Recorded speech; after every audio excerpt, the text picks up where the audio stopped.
I've spoken to you about this for years, I spoke to you about it, that we are all victims, that we have all become as victims in the country that we have managed to build. I told you how we were all running away.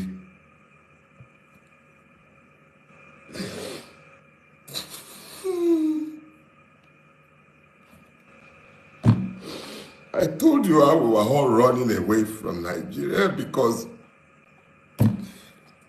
we have built an intolerable country unfit for human habitation. I have called it the evil empire.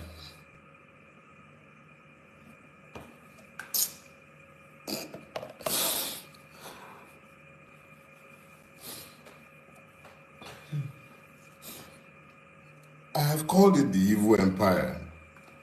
I've spoken to the fact that because of what we have all collectively tolerated, we have lost our country and we have become as slaves in the country that we have all built. And we are all to blame.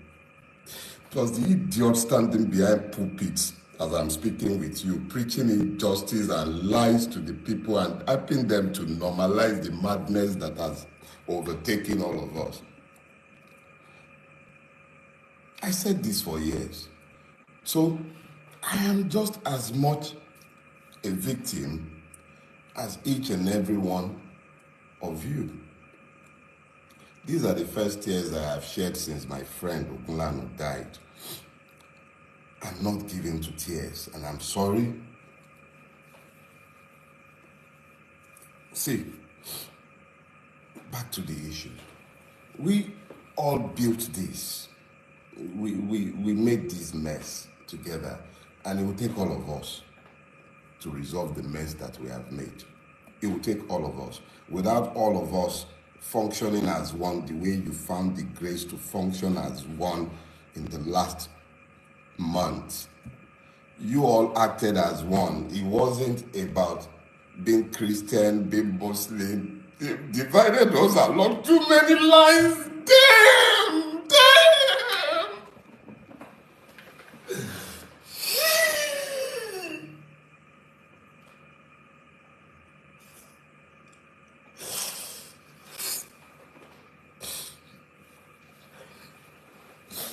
We stopped being human because we became Nigerians.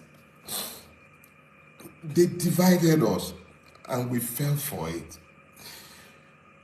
Because you wouldn't see me as a Yoruba man, you spoke for me. Because you wouldn't see me as a Christian, you spoke for me. Because you spoke. Because you spoke. Because you spoke.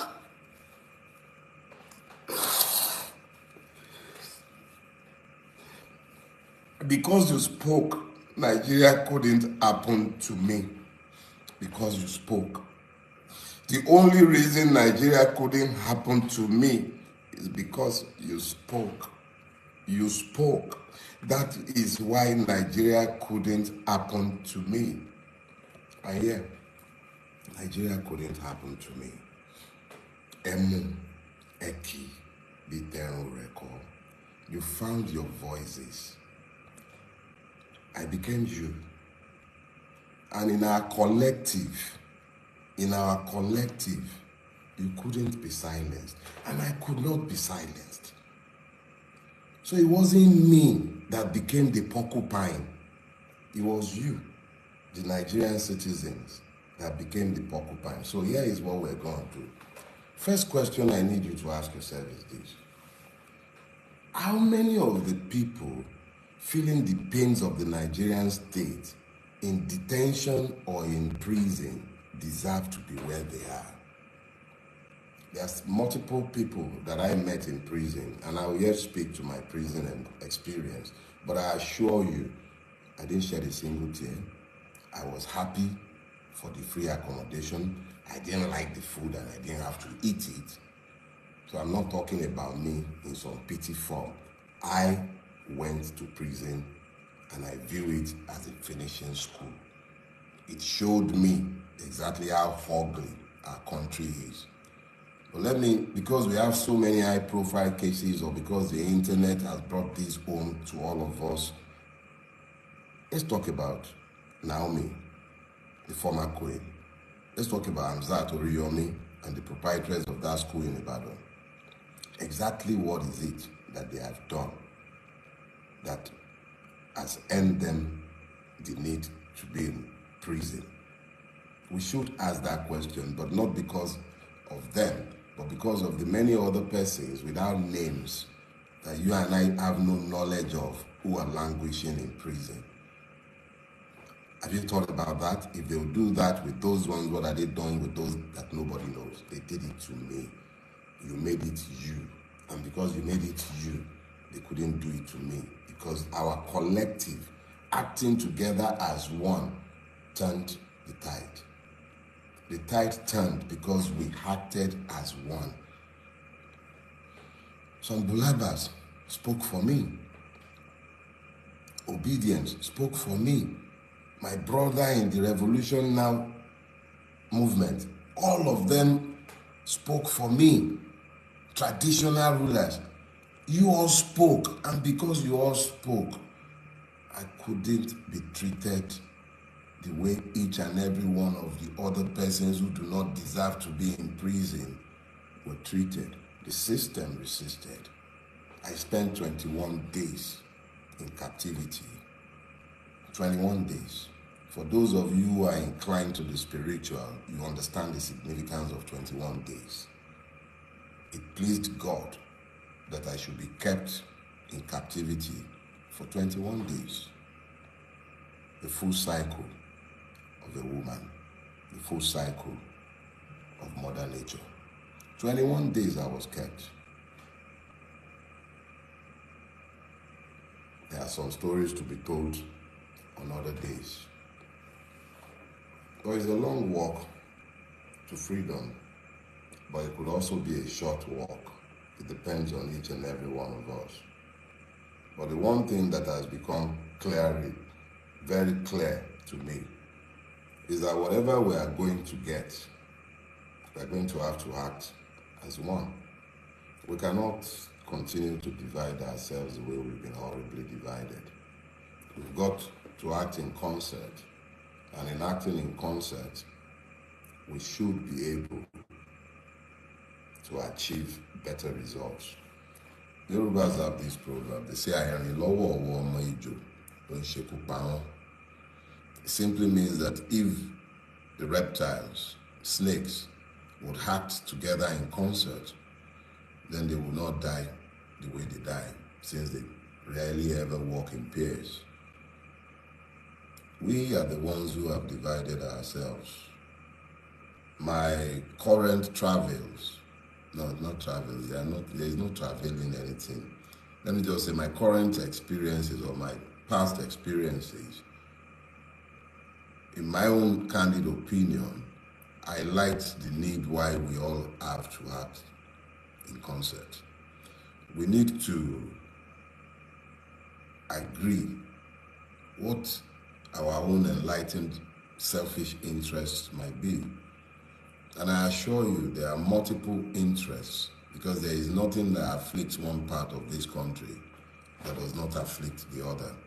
There is nothing that afflicts me that I didn't see afflicting multiple others that I saw in prison. And I know of multiple cases on a day-to-day basis in Nigeria where the totality of the flaw or the completion of everything is found in the knowledge that the Nigerian is not a citizen. The struggle ahead of us is the one where we must demand to be citizens. Those of you who desire separate homelands, you are only going to get that when you become citizens. Unfortunately or fortunately for all of us, we are trapped in this monstrosity that is called Nigeria.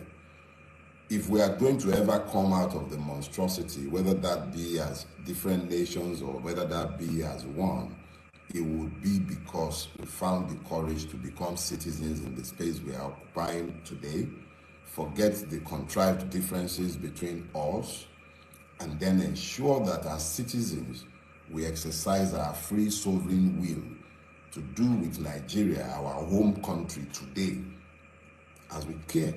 So those of you who desire Odua Republic or you're desiring Biafra, that's fine. But let's first of all become citizens here. And then we may, as citizens, exercising our sovereign will, have referendums where you can decide democratically, if these homelands should be created. That should be our clear thoughts right now, how to become citizens. You do not become citizens in a place unruled by law. So the struggle ahead of us is to insist on the rule of law in the country in which we live. There are many struggles ahead. I will be seeking legal reliefs and redress against everyone involved in my abduction. I shall be defending each and every one of the many suits, civil and criminal, that have been filed against me, rigorously. When we are done, I shall myself be writing petitions to the LPDC, looking to ensure that some lawyers do not ever practice law in this country again. Let us be clear. I remain your brother. I remain you, Dele Farotimi, Esquire, S.A.N., senior accused of Nigeria, victim of Nigeria, but a conscious victim, capable of articulating the conditions of the victim. I am not a victim again. I am a threat. That's what my brother always says. So, kolo somagalon ni mo jẹ fún yín, mi ò ṣe jẹ, kò sí ní tẹ́lẹ̀ fi mí ṣe, mi ò dẹ̀ ní kó lọ́rùn yín. Tolerate me, as long as we have to continue pretending that we're a democracy, you're gonna just have to tolerate me, okay? All right, guys. That's for you all. There isn't much more to say than to say thanks. For those who merely posted free Dele Farotimi, for those who stepped on the streets in Ekiti, Tanko Yunusa, yeah, Tanko, thanks. Yeah. Sarah Ibrahim, thanks. 1,000,001 of you. Oh yes, Ekinzo, my Ekiti brother. Those who I cannot even name in this moment, I thank you all. You deserve all the applause. You all stepped up. Like I was telling my brother Yele when we were talking, each and every person played the part that had been assigned to them of God, or they betrayed it. And each person knew exactly what they did.